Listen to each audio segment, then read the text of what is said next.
Hello, welcome. Hello, welcome everyone to my patch 10.14 comp prediction guide. First of all, sorry for posting this video a bit late. I'm a little bit busy currently, but anyway, since patch 10.14 seems to be shaking up the game quite a bit, I've spent the last couple of hours theory crafting and talking with other top players about what builds could be coming into the meta this week. And here are the top 5 new builds I wanted to share with you guys so you're not left hanging when the patch drops on Wednesday. Also, please note that a meta is a delicate thing and can heavily influence the way a composition is played or built, depending on how it evolves. So don't crucify me, those are just predictions. So the first thing I'm going to present you is a 4 Darkstar build. It's kind of been obvious because in 10.14, all the Darkstar units have seen some form of buff, so Darkstar is just a natural thing to come up. Here we have our front line with Mordekaiser and Wukong, they are our vanguards. And our backline carries, or the carries in general in this comp, are Xerath and Jhin.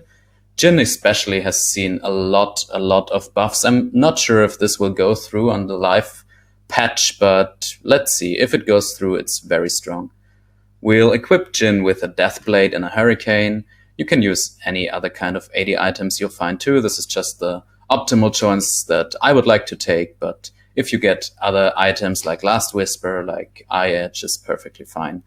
And we get a lot of other small synergies with this. And Xerath is our absolute late game carry. Make sure he has QSS because you really don't want him to be interrupted in his ultimate. And yes, you kind of want to fast 8 in this build.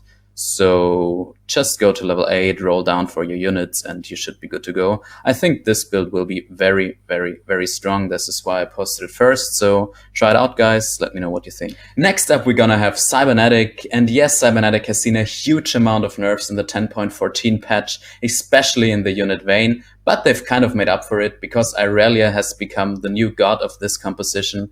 We're just gonna pretty much go back to set 3 where Cybernetics was strong and make Irelia our main primary carry, give her a Last Whisper, give her an Infinity Edge, and if you can, equip her with an Infiltrator's Bat so she can access the backlines, and she will be very strong.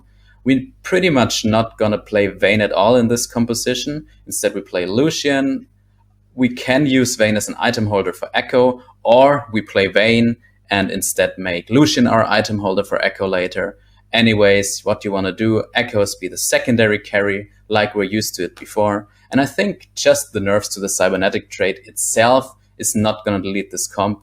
The buffs to Irelia should be enough to compensate, and I think this will be a very strong choice for the next patch. Next up, we have the 6 Star Guardian Sorcerer with Syndra as our carry composition.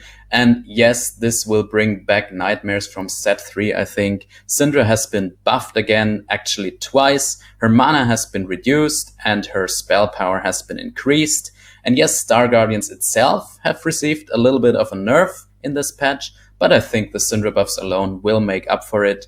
So this is pretty much the old build that we used to see a lot. We have Nico as our only frontline with some defensive items. And then our backline is going to be the Star Guardians and Sorcerers. We primarily want to stack Syndra with the items, give her a blue buff, give her Rabadons, give her whatever AP or mana items you can find after that, and then watch her delete the whole enemy board. I'm pretty sure this comp is going to be played, just remembering how strong it was in set 3, so I'm really excited to see that one.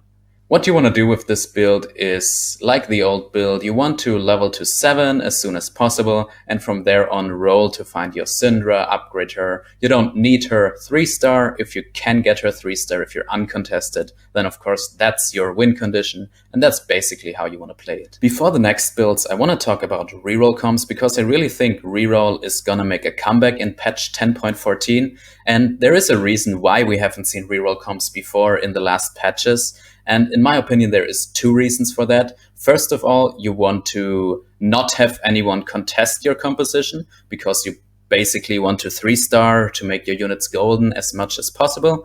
And the second reason is that you want as many other players as possible playing different reroll comps, so they take out the units from the pool to make it easier for you to find your units. And since I think a few reroll comps have been buffed in this patch right now, we're gonna see more players playing it, so I really think slow rolling or hyper rolling, whatever you guys prefer, is gonna make a comeback here. The first reroll comp I want to present to you is a very famous one, and I'm sure you guys have seen it before. Of course, it's the Shredder build. Jarvan has been buffed, Xayah has been buffed again, so I really think this might be enough to just bring this back into the meta.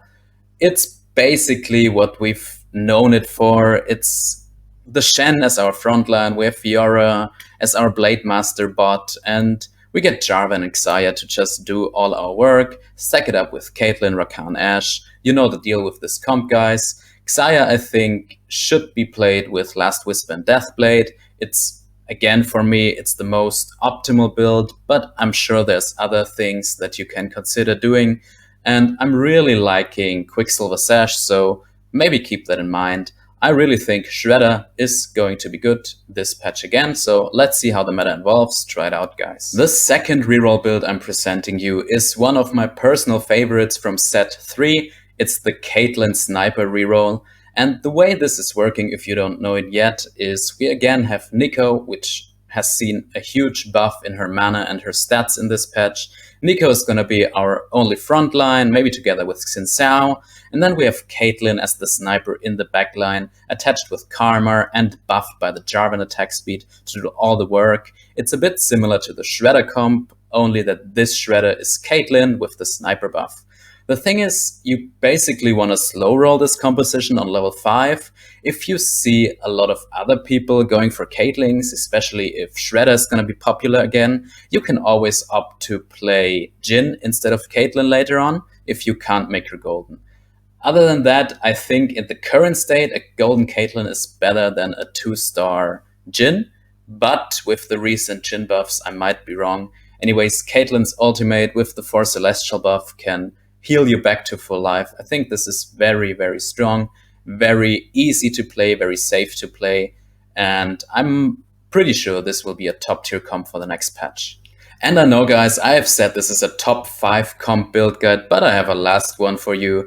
This one is the 6 Battlecast build that has been around since the last patch, since the big buffs to Battlecast, but has not really seen a breakthrough yet. So I think now that reroll comps could make a comeback, this one will probably be a part of all of this. We have Illaoi as our frontline, we stack her with items that make us hell proc the Battlecast trade, and in the backline we have Kog'Maw as our carry that is trying to spread the Battlecast as good as possible. Also in this build we're trying to slow roll or hyper roll depending on what you prefer. I personally prefer slow roll. Slow roll on level 5, find your Illaoi, your Nocturne, your Kog'Maw, make them golden, and then slowly transition into level 8 and add your last Battlecast units. These are my few predictions for the patch 10.14. I'm sure there is gonna be a hell lot of other builds coming up, and I'm sure some of these builds might not make it into the meta or might be the new thing in the meta. We just don't know. Anyways, thank you very much for watching. If you have any questions, want to know something, leave a comment and I'll try to get to you as soon as possible. I'll see you in the next one.